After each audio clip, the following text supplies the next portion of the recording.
Hello and welcome to the show. Today I've been told I get to go on a shopping trip that doesn't require me to catch any livestock. Phew. Unfortunately, as it's for hot and spicy, I'm under strict instructions only to buy plenty of fresh vegetables. So here I am at the market.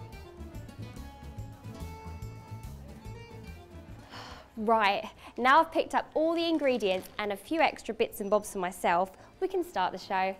See you soon. Today we're going to cook couscous with lamb. For a more filling variety of couscous, lamb can be incorporated into the dish. The substantial meal will provide you with all the protein and carbohydrates you need to maintain a well-balanced diet. The red meat is an excellent source of iron as well as the B vitamins your body requires. The vast amount of vegetables included in the dish also get you well on your way to achieving your 5 a day, with or without a trip to an actual vegetable market. Our main ingredients are the semolina, the couscous, how you see. Sure. We put the semolina in a dish like this, and we put some hot water in it. 1 kilogram of semolina equal to 1 liter of boiling water with a little bit of salt and olive oil. Okay. And when we soak it, then we do it with our hands. We separate the grain with our hands like that. This is the staple diet actually of North Africa. Okay. North African, they eat a lot of couscous. Because you were saying there's different types of, there's like 29 different types of couscous. There are over 29 type of couscous, the whole of the North Africa. And so, I know there's a little tradition to it when it comes to couscous, when people eat it. Oh yes, there is a tradition. You can, when family gather around, because it's a big dish, we have to cook it.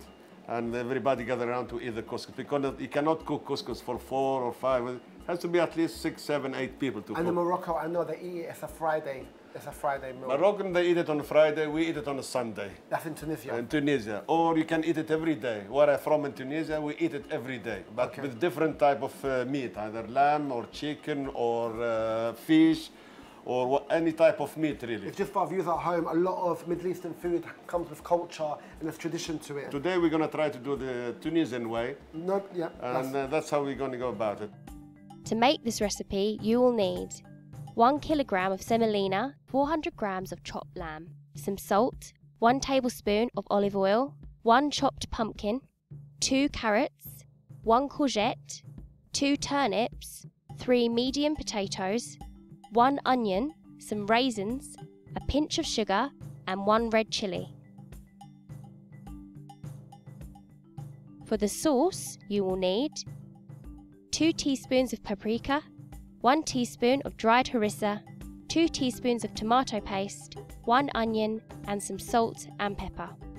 So this is the semolina. You see it's nice and fluffy. Yeah. Then we have to steam it. And we have our steamer there. Sure. We put this. And with the couscous, you can get it from any supermarket? Any supermarket, you find the couscous now. It's very, very popular. Every chef uses couscous now. Do you know couscous was one of one of the most favoured dishes in France? It is. It's nearly number 1. All the French, they eat it due to the old colony because they used to be in North Africa. So they eat a lot of couscous, and it's very, very, very popular in France. The French people, they eat it nearly once a week, so like us. And you have different type of couscous. You have the fine one, this is a medium one, and you have the brown couscous. Depends on type of the variety of the meat or the vegetable that you use. Okay. And it's seasonal as well. Sure. You can get every season it changes. Sure. So, but here in Europe, we go on with the chicken, or we go with lamb, and that's how it is. Now we're steaming our couscous there. We're gonna start the sauce. I pre-prepared the sauce here for the couscous. It's a reddish sauce. This is the way we do it. And for all the viewers at home looking at this, putting 2 pans on top of each other. Yeah, this is it's called the steamer. Okay. So we have boiling water in there. Sure. To steam the couscous. Okay. As soon as you see the steam coming out, that's really ready. Okay. And you make sure that's nice and hot. Sure. Okay. We don't add any cinnamon and all that or anything like that. Just plain as it is. Some people they add a little bit of cloves to give it flavor. That's it. And that's all, no more, no less. But that's optional? That's optional. Sure. What's in the sauce? The sauce, there is paprika, there is harissa, the Tunisian harissa, the spicy harissa. Just to our viewers at home that doesn't know what harissa is. Harissa is a chili paste, very hot chili paste. You can find it in any store now, you can find it in any supermarket. Sure. It's become very popular. Okay. We put black pepper, salt, and we put a little bit of tomato paste to add the color. Yeah. And we add some water. There is onion inside there. Okay. And there is our meat. And we add our vegetable when this is heating up. We add our vegetable. Okay. This is our vegetable. They're already here. This is our pumpkin. We add them up. Okay, so you're putting pumpkin in there? Yeah. This is our carrots. This is our courgette. Turnips. And this is our potatoes. And that's all the vegetables are there. Sure. Some people they want to put all this type of vegetables, some they don't. Sure. Some it's optional. Some they put carrots and potatoes enough or pumpkin with this. We prefer it here to put 5 different vegetables. Sure. Now what's the next steps? Next step we're gonna serve it. It's ready to serve now. So now it's ready. It's ready. This is our steamed couscous. You can see it are steamed, fluffy, like snow. Yeah. There you are. Now we try to avoid the oily bits with the sauce on the top.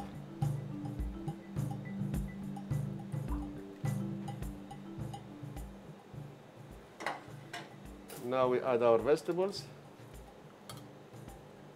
Again, with Middle Eastern food and North African food, it's very colourful. It is colorful. It is really colorful. The It's meat, very tasty to the eye. yeah, and the meat, you see the meat is nice and tender. You can eat it with a spoon or can eat it with a fork. Oh, it's coming together beautifully. Yeah. Well, I'm getting hungry. Are you? And I can see the vegetables cooked very, very well. Yeah. There you are. Our couscous is ready. We put a little bit of fire. This is onion with raisin and done with a little bit of saffron and sugar. Sugar mixed together. Yeah, all together. And we put it on the top. There you are. And this is ready to eat. Here we are. Bon appetit and shahia taiba. To recreate this dish, you will need the following ingredients: 1 kilogram of semolina, 400 grams of chopped lamb, some salt, 1 tablespoon of olive oil, 1 chopped pumpkin, 2 carrots, 1 courgette, 2 turnips, 3 medium potatoes, 1 onion, some raisins, a pinch of sugar, and 1 red chilli. For the sauce, you will need 2 teaspoons of paprika, 1 teaspoon of dried harissa, 2 teaspoons of tomato paste, 1 onion, and some salt and pepper. Ben, this is my favourite part of the show. All you viewers at home know me. I love my food. Here it goes.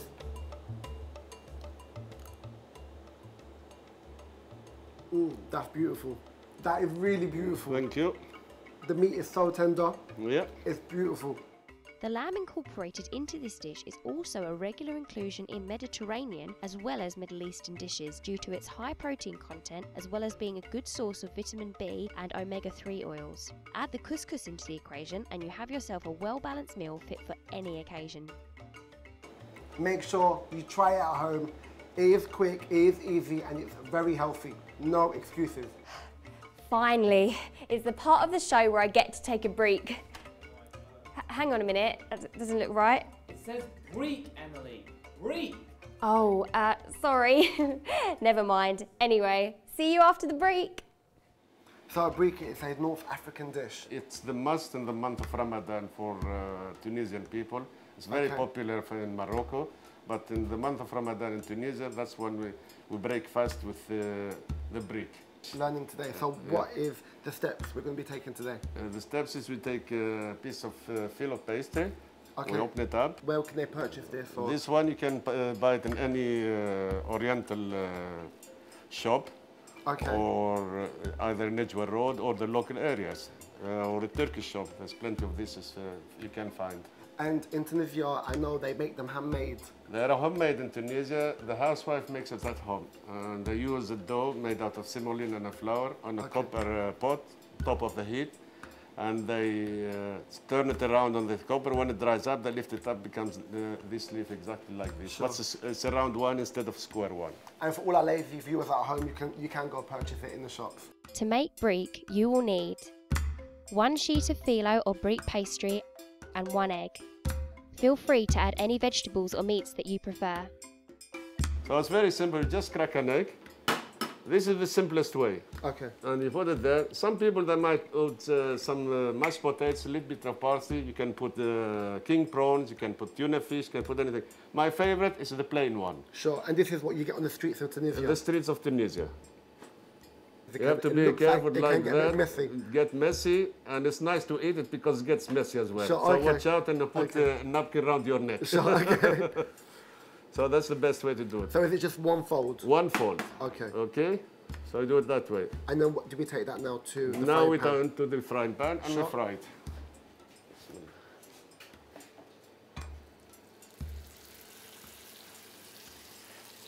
And how long do you fry it for? No more than a couple of minutes. That's Sure. it. Make sure the egg is done nicely and properly. Sorry.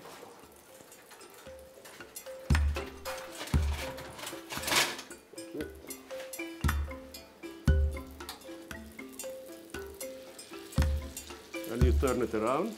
Sure. Nice and crispy. Make sure the egg is nice and soft inside. And so this dish is a starter? It's a starter. Okay. It's a starter. Can you have it as a breakfast? No, you cannot have it as a breakfast. This is a starter. Take the oil out. So literally it's just for a couple of minutes? Couple of minutes, no more than that. You have to make sure the egg is nice and soft inside. Put the wedge of lemon.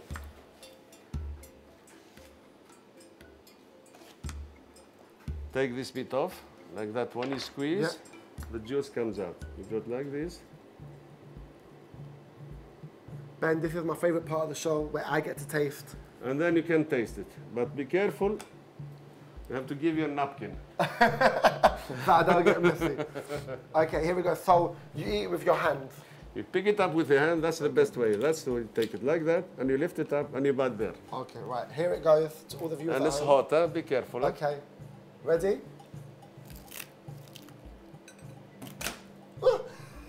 That's the tricky part. That is the tricky part. Oh, that tastes really, really nice. That is so nice. Yeah. But as I said, you can put anything inside. And this is my favorite. Simple, nice and easy. Even though it's a Tunisian dish, I know there's a history behind it. So can you please tell our viewers a little bit about where this dish comes from and how it started? Well, this origin is the Jewish community of North Africa. They created, actually, lots of the people they say. Okay. But lately, 2 or 3 years ago, they say the Phoenician, they had it. And when they come out, they see their togas all messed up with eggs. Sure. So we don't know if it, but I believe it's more Jewish than Phoenician, personally. But it's very famous amongst the Tunisian community. and Moroccan as well. Sure. Okay? This is very, very, very popular dish in Tunisia. When you go to Tunisia, if you don't eat breek, that means you didn't eat anything. There you have it, spoken from the true words of Chef Ben himself. Make sure you try it at home. It tastes delicious. It's an amazing starter. It can spice up your dinner table. Make sure you try it. To achieve the flavours of the Middle East at home, you will need 1 sheet of phyllo or breek pastry and 1 egg. Feel free to add any vegetables or meats that you prefer. Eggs promote healthy hair and nails because of their high sulfur content and wide array of vitamins and minerals. Despite this, it's probably best to eat only 1 breek at a time as it's completely deep fried. That's all from me, Kamal and Ben today. So until next time, be sure to keep it hot and spicy. Please see our website for details about the show and a list of all our recipes and ingredients at levant.tv/hot and spicy. Also, feel free to check out our Facebook page, levant.tv. We'll definitely have a link to Hot and Spicy on there. Bye.